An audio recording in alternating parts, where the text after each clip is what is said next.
Assalamualaikum warahmatullahi wabarakatuh. Nama saya Novel Martias. Di video kali ini saya akan melakukan uji Kolmogorov, Smirnov atau KS test dan uji nilai T. Pertama ini kita sudah mendapatkan data pretest. Sudah ada data pretest di sini itu yang sudah diurutkan. Cara mengurutkannya itu pertama ini kita sort dari ini, continue with channel selection, sort. Nah, ini datanya sudah diurutkan. Selanjutnya itu kita lanjut ke F kumulatif. F kumulatif ini adalah nomor urut dari data yang ada di pretest ini. Kita buat 1, 2, kita tarik sampai ke maaf.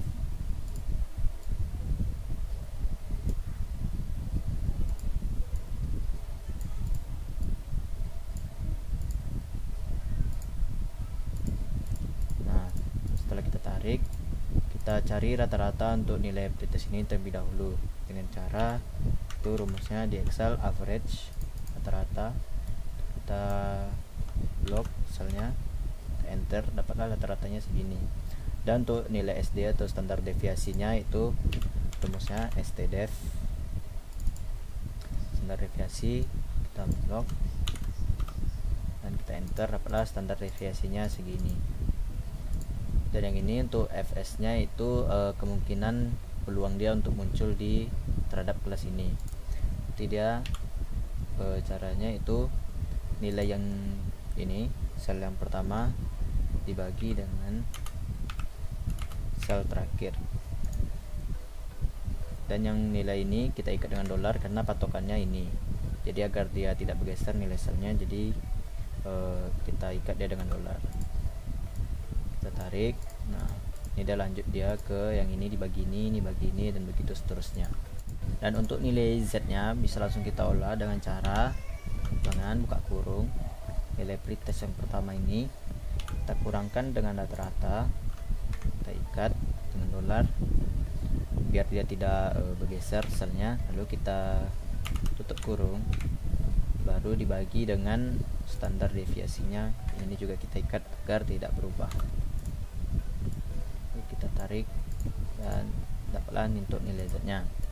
Dan untuk nilai Z di tabel distribusi normal itu kita menggunakan rumus norms this, lalu kita ambil nilai yang Z ini, Z yang ini, baru kita tarik ke bawah sehingga yang lainnya itu nurut ya. Dan inilah nilai Z untuk distribusi normal. Selanjutnya untuk fs kurang st tinggal dikurang saja, berarti sama dengan fs dikurang dengan ft.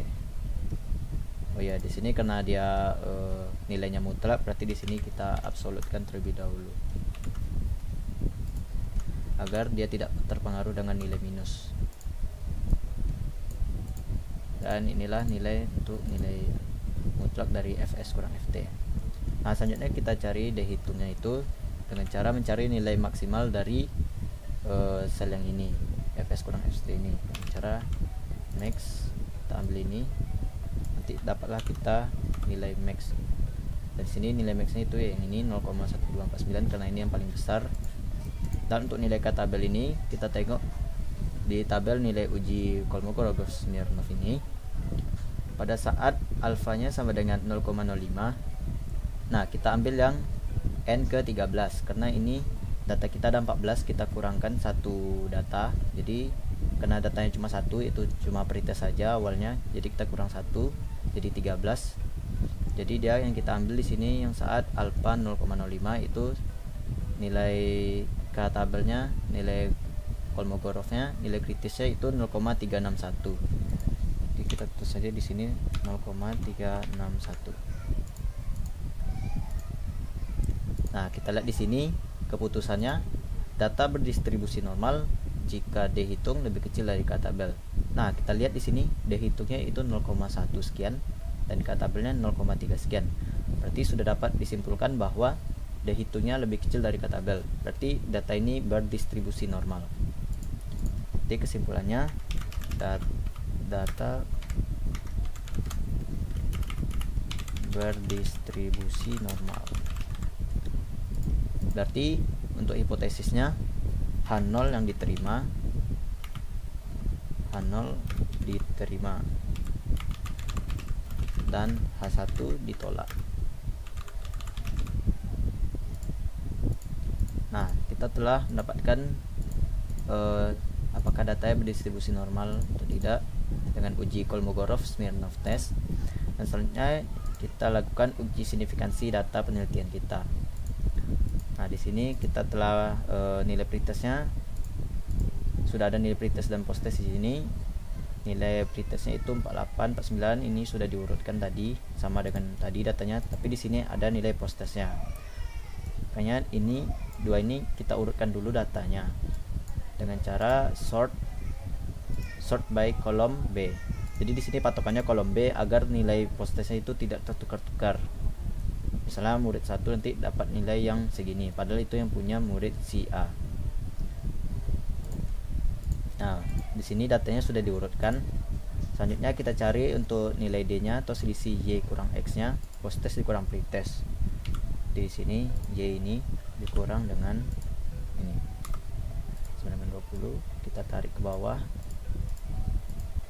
Lah nilainya segini. Dan untuk MD atau rata-ratanya kita hitung dulu rata-rata untuk nilai D-nya. Untuk average ini kita tarik. Lah rata-ratanya 12,7857. Di sini sama dengan kita ambil nilai D-nya, kita kurang dengan nilai rata-rata. Dan nilai rata-ratanya ini kita ikat dengan dolar agar dia tidak bergeser selnya. Kita enter, kita tarik, dan dapatlah hasilnya segini. Dan selanjutnya itu XD dikuadratkan. Nah, XD itu tadi yang ini, nilai yang ini kita kuadratkan, berarti sama dengan ini dipangkatkan dengan 2. Kita pangkatkan dengan 2. Lalu kita tarik dan dapatlah hasilnya untuk XD kuadratnya. Lalu yang ini kita jumlahkan. Jumlah ini rumusnya itu sum, penjumlahan selnya. Kita blok saja, tutup kurung dan enter. Yang ini juga langsung kita blok aja ke samping, kita tarik ke samping saja biar lebih cepat. Dan dapat di sini untuk jumlah dari XD dan XD kuadratnya. Nah, yang selanjutnya itu kita cari T hitungnya. Cara mencari T hitungnya itu kita pakai rumus yang ini. Jadi di sini jika kita terapkan dalam perhitungan Excel kita, nilai MD berarti MD sama dengan ini MD-nya. MD dibagi dengan akar. Akar itu rumusnya SQRT. Akar dari sigma X kuadrat D, ini XD kuadrat, bukan X kuadrat D. Sigma yang ini jumlahnya dibagi dengan N. N di sini data kita sebanyak 14 dikurang 14 kurang 1. N dikurang 1 berarti 14 kurang 1.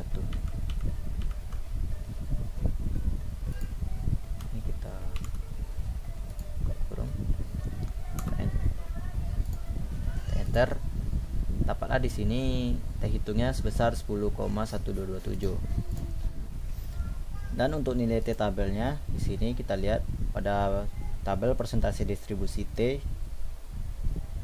Kita lihat di sini untuk tabelnya itu tadi kita ambil yang tabel data kita ini dikurang dengan 1. Itu ini kita ada 14 data, kita ambil data yang ke-13, berarti yang 2,16037. Di T tabelnya 2,16037. Dan inilah untuk nilai T tabel kita. Maka kita lihat di sini dari T hitung dan T tabel ini dia memenuhi syarat untuk terima H1, yaitu apabila T hitung besar dari T tabel. Di sini T hitungnya 10 dan T tabelnya 2. Jadi di sini kesimpulannya H1 diterima dan H0 ditolak.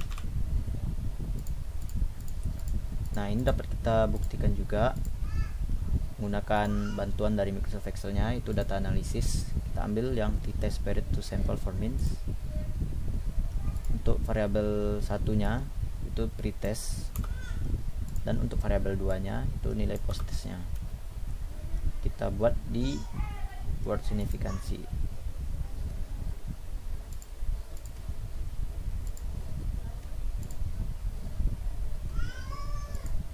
Di sini kita lihat,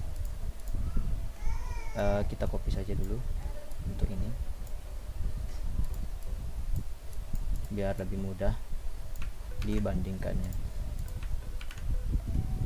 Nah, kita lihat di sini untuk nilai T hitungnya di sini itu T startnya 10,12265 sama 10,122, dan untuk nilai T tabelnya di sini sama 2,160368, ini 037 karena dibulatkan. Nah, untuk nilai T hitung ini kita positifkan, kita ambil positif karena ini kan ada min T. Jika ini kita minuskan, maka dia tidak memenuhi syarat untuk H0 nya, karena jika ini diminkan, yang ini lebih besar dari yang ini, sedangkan di sini harus T yang ini lebih besar dari ini, jadi dia tidak memenuhi. Karena untuk T tabelnya dia memenuhi karena 21,6 lebih besar dari min 10T, min 10,122.